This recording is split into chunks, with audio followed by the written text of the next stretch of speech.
അയ്യോ അല്ലാത്ത ചുമയല്ലോ. ഇനിയിപ്പോൾ ഉറങ്ങണമെങ്കിൽ ഒരു കഫ് സിറപ്പ് കുടിക്കേണ്ടി വരുമല്ലോ. കഫ് സിറപ്പ് തന്നെ കുടിക്കാം. അതിനെവിടെ cough syrup? My cough syrup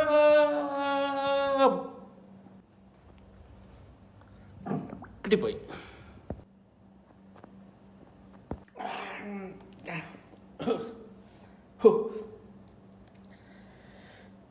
അയ്യോ ഇത് ഫുള്ള് കുടിച്ചല്ലോ. വല്ലതും പറ്റുമോ?